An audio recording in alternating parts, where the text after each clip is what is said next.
받는 그들은 곧 하나님의 아들이라. 너희는 다시 무수하는 종의 영을 받지 아니하였고 양자의 영을 받았으므로 아바 아버지라 부르짖느니라. 성령이 신이 우리 영으로 더불어 우리가 하나님의 자녀인 것을 증거하시나니 자녀이면 또한 후사 곧 하나님의 후사요 그리스도와 함께한 후사니 우리가 그와 함께 영광을 받기 위하여 고난도 함께 받아야 될 것이니라 했습니다. 그리고 야고보서 1장 18절도 말씀하셨죠. 예수께서 진리로 우리를 낳으셨다. 진리로 우리를 낳으셨다 했는데 십자가의 그 고통으로 우리를 낳으신 거예요. 우리는 배 아파서 아이를 낳지만 예수님은 말씀에 아버지의 진리용으로 진리로 우리를 낳으셨다는 것이죠. 우리가 얼마나 복된 자이고 복받은 자인지를 알고 하나님께 우리가 정말 여기까지 오는 거 하나님의 은혜요 하나님의 인도하심입니다. 우리가 여기 인도되어서 어떻게 살아야 될 것인지 어떻게 하나님 일을 해야 될 것인지 이 말씀 속에서 우리의 길이 있으리라 생각합니다. 성경에 모세보다 더 큰 선지자가 침례 요한입니다. 침례 요한은 크지만 침례요한이 크다고 하지만 천국에서는 이렇게 작은 자보다 더 작은 자라고 예수님께서 말씀하셨습니다. 왜냐? 예수님이 오시기 전에 그 종의 신분을 있었기 때문에. 침례요한은 얼마나 모태로부터 성령 충만하여 선지자로 잉태되어서 태어났습니다. 선지자로 살면서 음식을 얼마나 거룩하게 구별하여 메뚜기와 석청을 먹었습니다. 먹는 것도 거룩했는데 먹는 걸 우리가 자제하지 못하면요 아무것도 할 수 없어요. 먹는 것을 내가 이기는 힘이 있어야지 다른 일도 뛰어넘을 수 있습니다. 근데 침례 요한은 먹는 것을 거룩하게 했습니다. 그럼 물론 행동도 거룩하게 살았죠. 마지막까지 선지자로 쓰임받고 그렇게 살다가 목배임을 당하고 헤롯에게 목배임 당하고 죽었습니다. 정말 그렇게 거룩하고 신령하고 여자가 낳은 자 중에 가장 크다고 하지만은 천국에서는 지극히 적은 자보다 더 적은 자라고 하신 것입니다. 그러니 우리의 신분이 얼마나 복되고 얼마나 감사한지 만일이 있어도 하나님께 감사만 해야 될 점이 있습니다. 또한 율법에는 약점이 있어요. 어떤 약점이 있느냐? 회개가 없습니다. 우리 지금 회개하면 하나님이 용서해 주시죠. 그러나 오직 심판만 있는 것이 율법입니다. 우리 믿는 성도들도 마찬가지고 모든 우리 하나님의 자녀들이 어떻게 생각하냐? 사랑이 복음인 줄 알아요. 물론 복음의 율법의 완성이니까 복음이죠. 그러나 사랑은 율법의 완성인 것입니다. 마태복음 5장 17절에 율법이나 선지자나 폐하러 온 줄 생각지 말라. 폐하러 온 것이 아니요 완전케 하려 함이라. 예수님께서 말씀하시고 예수님께서 십자가에서 죽으신 것은 사랑의 율법에 완성하신 것입니다. 복음은 들음으로 인하여 죽은 자를 살리려는 것이 복음인 것입니다. 율법은 살인하지 말라, 간음하지 말라, 사랑하라 다 했어요. 하지만 안 지키면 결국은 어떻게 돼요? 10가지를 지켜도 하나를 안 지키면 죽음입니다. 그래서 사망의 법인 것이에요. 그러나 율법은 사랑하라 해서 누가복음 10장에 25절 28절에 말씀드렸고 거룩하라 거룩하라 했습니다. 선하라 선하라 의로우라 의로우라 신령하라 했습니다. 로마서 7장 12절 16절에 나와 있습니다. 이렇게 해고 이렇게 사랑하고 거룩하고 선하고 의로우고 신령할지라도 이 말씀을 순종하고 절대 준행하면 신령해질 수는 있습니다. 그러나 신령해질 수는 있지만 구원받을 길이 없었다는 것이죠. 왜? 구원주가 아직까지 안 왔으니까요. 인간이 세상 사람들 얘기하는 거예요. 예수를 믿는 사람 말고도 사랑하고 선을 행하고 의를 행하고 신령해도 결국 어디 갑니까? 지옥 가는 것입니다. 예수가 없으니까. 예수가 없으니까. 왜?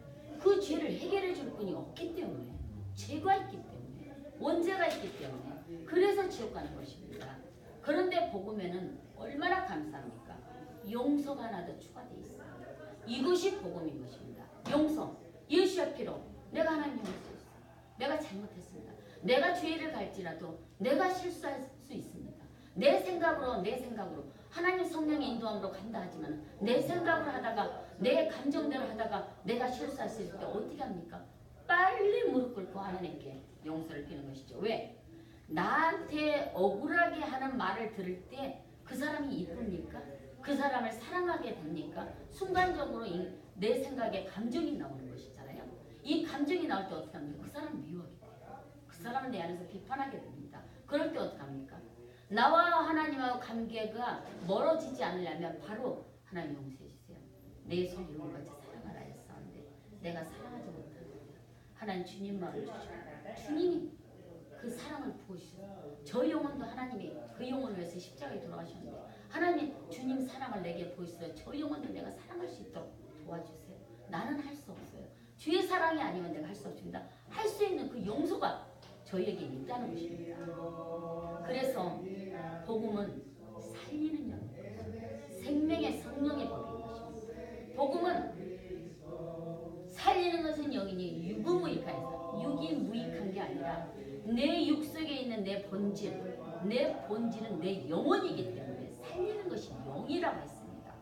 그렇기 때문에 복음을 믿으면 영생을 얻는 것이죠. 내 육체가 영생을 얻는 것이 아니라 내 안에 있는 내 영혼이 사는 것입니다. 그것이 내 말이 영이 했을 때 내 육체적으로 이 말씀이 깨달아지는 것이 아니라 내 영혼 속에 있는 내 영이 내 영의 사정은 내 영이 알고 하나님의 사정은 하나님의 영밖에는 모른다고 했습니다. 그렇기 때문에 그 말씀을 깨달아지게 하는 것이 내 안에 계시는 성령께서 나를 진리 가운데 인도하신다는 것이죠. 그래서 영생의 길을 가게 하는 것이요. 부활의 소망을 갖고 가게 하시는 분도 내 생명의 성령의 법이 성령으로 인하여 그렇게 살아간다는 것이죠. 율법은 짐승의 피를 상징하고 짐승의 피로 해서 죄를 속죄했지만 그것은 예수님으로 오셔서 십자가에 담당하셨고 다 해결하셨기 때문에 율법을 완성하셨기 때문에 복음은 주님의 피로 말씀하신다는 것입니다. 주님의 피로. 그래서 율법은 무슨 사명을 가지고 있느냐?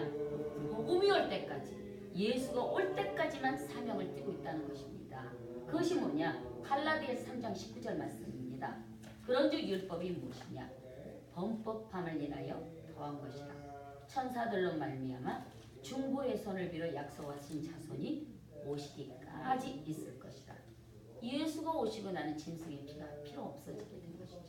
이것이 율법인 것이죠. 1년에 한 번씩 드리는 제사장이 한 번에 드리는 그 제사가 예수님의 단번에 이루심으로 이제 그게 필요가 없게 되고 율법은 비유였다는 것이죠. 예수 오실 때까지만 하는 것이라는 거죠.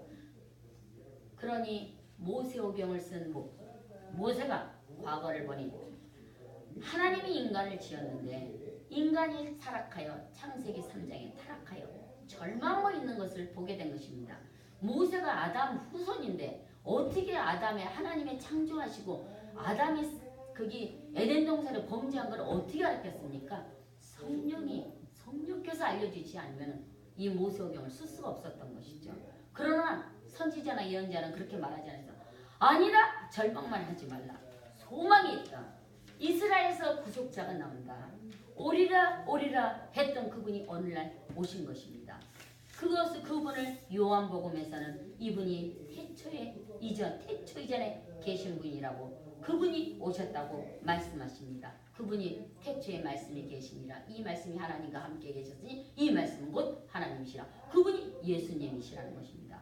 예수님이 오신 것은 선지자나 예언자가 예언했던 것을 성경을 응하여 주신 것이죠. 타락한 인간을 구원해 주실 구원자가 오신 것입니다. 이것이 복음인 것이죠.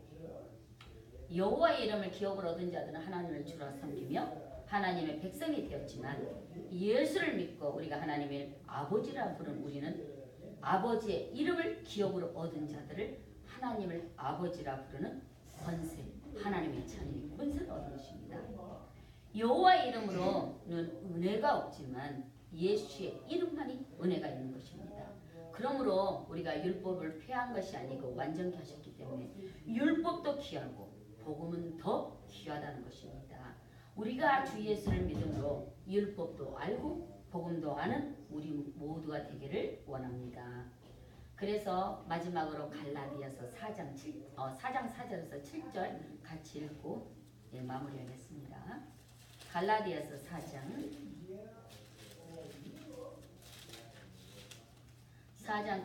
4절에서 7절 말씀 같이 읽겠습니다. 갈라디아 4장 4절에서 7절 말씀 시작. 때가 차매 하나님이 그 아들을 보내사 여자에게서 나게 하시고 율법 아래 나게 하신 것은 율법 아래 있는 자들을 숙령하시고 우리로 아들의 명분을 얻게 하려 하십니다. 너희가 아들인 거로 하나님의 그 아들의 영을 우리 마음 가운데 보내사 아바 아버지라 부르게 하셨느니라. 그러므로 내가 이후로는 종이 아니요 아들이니 아들이면 하나님으로 말미암아 유업을 이을 자니라 하셨습니다. 할렐루야. 우리에게는 부활의 권세가 있습니다. 하나님의 말씀의 권세, 우리 그 입술의 권세를 사용하여 우리가 정말 앞으로 우리가 살아가는데 우리가 주의 일을 하는데 정말 이 권세를 사용하여 승리한 우리 모두가 되기를 원합니다. 감사합니다. 할렐루야. 아버지 감사합니다. 정말 아버지 이 귀하고 복된 복음이 예수가 아버지 가심으로 진리의 영으로 우리 안에 인쳐주심을 감사합니다.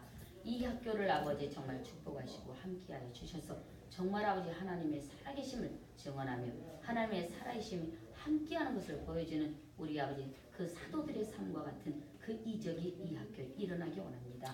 하나님 성령님 도우시고 역사하여 주시고 주님을 사랑합니다. 사랑하며 살아계신 예수님 이름으로 기도합니다.